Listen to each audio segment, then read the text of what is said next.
አስተሳሰባችንና እምነታችን በህይወታችን ላይ ያለው ተጽዕኖ። ሰላም። ዛሬ የምናወራው አስተሳሰባችንና እምነታችን በህይወታችን ላይ ያላቸውን ተጽዕኖ ነው። አብረን እንቆይ። ብስክሌት መንዳት ትችላላችሁ? ብስክሌት ለመንዳት ከባዱ ነገር ምንድን ነው? መልሱ እንደማትወድቁ አለማመናችሁ ነው። ከብዙ ሙከራና መውደቅ መነሳት በኋላ እንደማትወድቁ እርግጠኛ መሆን ትጀምራላችሁ። በዚህም በእምነታችሁ ግንብ ላይ አንድ ድንጋይ ትጨምራላችሁ። አእምሯችሁ አንዴ ካመነ በኋላ 30 ዓመት መኪና ሳትነዱ ብትቆዩና ድንገት ዛሬ ላይ ተነስታችሁ መኪና ልንዳ ብትሉ ያለምንም ስህተት ልትነዱ ትችላላችሁ። ብስክሌት መጋለብ አትችልም፣ አሁን ወደቅ፣ ሚዛንን መጠበቅ አትችልም የሚሉ ሐሳቦች ጭንቅላታችሁ ውስጥ አይፈጠሩም። ቢፈጠሩም አትሰሟቸውም። አስደናቂው ነገር አእምሯችሁ ባመናችሁትና በእውነታው ዓለም መካከል ያለው ልዩነት በፍጹም አያውቅም። ለምሳሌ አንድ ሚሊዮነር ጠዋት ሲነሳ በሌላ ዓለም ውስጥ ያውም ጎዳና ላይ ድሪቶ ለብሶ ራሱን አገኘው እንበል። አንድም የሚያውቀው ሰው የለም። እዚች ምድር ላይም ከድሪቶዋ በስተቀር ዘመድና ወገን የለውም። ከተኛበት ተነስቶ ጎዳና ላይ የሚልም ምን ይመስላችኋል? በፍጹም አያደርገውም፣ አይለምንም። ሚሊዮነሩ ጭንቅላት ውስጥ ደሃነ፣ አያልፍልም፣ አትልፋ እያለ ሌሎችን እንቅልፍ የሚነሳው የሐሳብ ማዕበል እሱ ጭንቅላት ውስጥ አፉን ዘግቶ ተቀምጧል። ምናልባትም ለመናገር ቢሞክር እንኳ አድማጭ የለውም። የሐሳብ ውርጅብኞች ፈሪም ደፋርም ያደርገዋል። ሆኖም ድፍረትህም ሆነ ፍርሃትህን የሚወስነው እምነትህ ነው።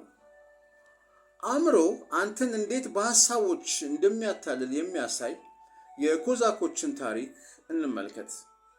ኮዛኮች አሁንም ድረስ በሩሲያ ተራራማ ስፍራዎች ላይ የሚኖሩ ዘላኖች ናቸው።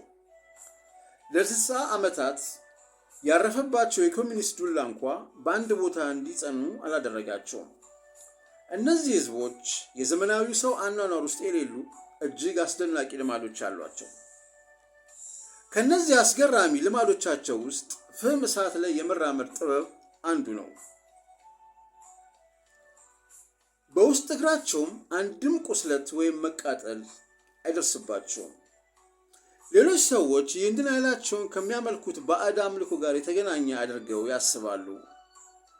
ዘላኖቹን ቢጠየቁ መልሳቸው ይህንን ኃይል እንዲህ ከሚባል መንፈስ አገኘ ነው፣ እርሱም እንዳንቃጠል ይጠብቀናል የሚል ይሆናል። ተመራማሪዎች እሳት ላይ የመራመድን ክህሎት ከአካላዊ ብቃት ጋር ሳይሆን ከአእምሯዊ ሁኔታና ንቃት ጋር ያገናኙታል።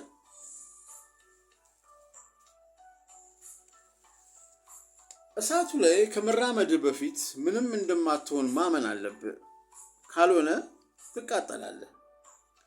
ሆኖም መቃጠልና ለመቃጠል ከምታስበው ነገር ጋር ሳይሆን ከደም ዝውውር ጋር ነው ግንኙነት ያለው። ለምሳሌ በወረቀት የተሰራ ኩባያ ላይ ውሃ ሞልተ እሳት ላይ ብትጥደው ውሃው ይፈላል፣ ወረቀቱ ግን አይነድም። በተመሳሳይ መልኩ ሰውነትህ የደም ዝውውርን በማፋጠንና በማቀዝቀዝ እግርህ እንዳይቃጠል የማድረግ ክህሎት አለው። እናም ይህን ማድረግ እንዳለብህ እስካላመንክ ድረስ የሰውነትን የደም ዝውውር መቆጣጠር አትችልም። እነዚህ ዘላኖች ምን ያህልም እሳት ላይ የመራመድ ክህሎት ቢኖራቸውም እኛን ሊያስደንቀን የሚችል ፍርሃት ደግሞ አለባቸው። አንድ የኮዛክ ጎሳ አባል የሆነ ሰው በእርሱ ዙሪያ ክብ መስመር ከተሳለበት ፈጽሞ ከክቡ ለመውጣት አይሞክርም። ይህ እንዴት እንደሚሆን እንመልከት። እነዚህ ኮዛኮች የሂኖፒቲዝምን አፍዛ ደንግዝ ምንነት ሳያውቁ ለዘመናት ተጠቅመውበታል።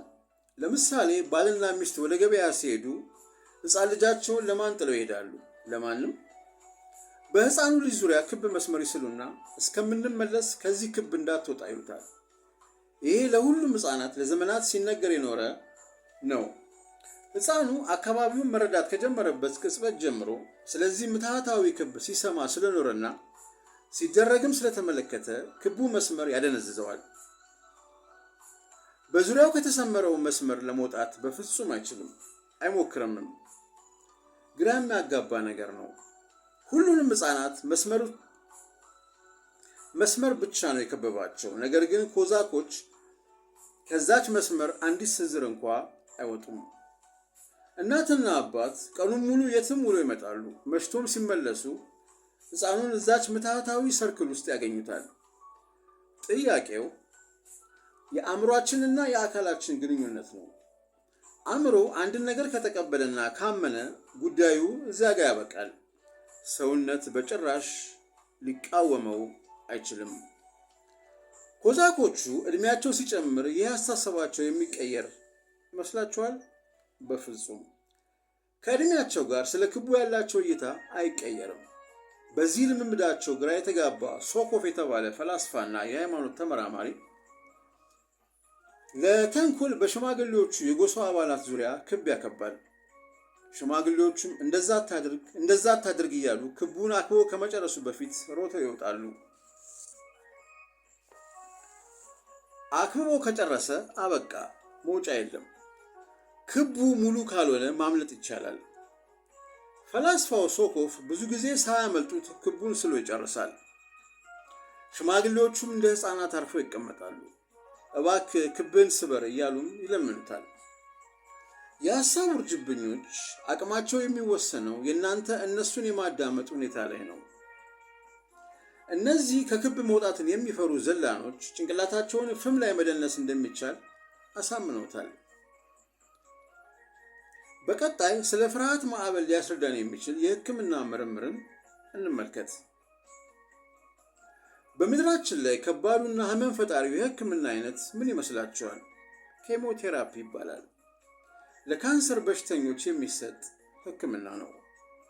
ሕክምናው እጅግ ህመም ፈጣሪ ሲሆን ማጥወልበል፣ ማቅለሽለሽና ማስመለስ ዋነኛው ከሕክምናው በኋላ የሚፈጠሩ ህመሞች ናቸው።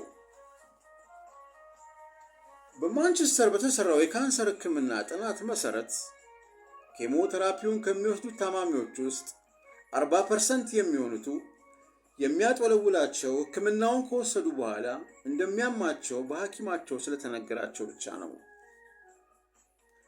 እንዲያውም ኬሞን እየተመላለሱ ከሚታከሙት መካከል 29%ቱ የኬሞን ሕክምና የሚያስታውሳቸው ነገር ሲመለከቱ ወይም ሲያሸቱ የማቅለሽለሽ ስሜት ይሰማቸዋል። ሰዎች እንዴት ገና ኬሞን ሳይወስዱ በፊት አመማቸው? ያመናል ብለው ማሰባቸው ሲሆን ከሕክምናው በኋላ እንዲታመሙ ያደረጋቸው? 40% ታካሚዎችስ ሕክምናው ህመም እንደሚፈጥርባቸው ባያምኑ ያለምንም ስቃይ ወደ ቤታቸው ይመለሱ ነበር? በጎና መልካም ነገሮችን ማሰብስ ብቻውን ጤነኛ ያደርጋል? ለወራትና ለዓመታት ምግብ ሳይበሉ የሚኖሩ ሰዎችስ እንዴት ነው ይህንን ነገር ማድረግ የቻሉት? ሰዎች በእምነት በህዋ ላይ ተራምደዋል። በእምነት ፀሐይን አቁመዋል። የእምነት ኃይል ከምንም ነገር ጋር ሊወዳደር አይችልም። እምነታችሁ ወይ ያጠፋችኋል ወይ ያለማችኋል።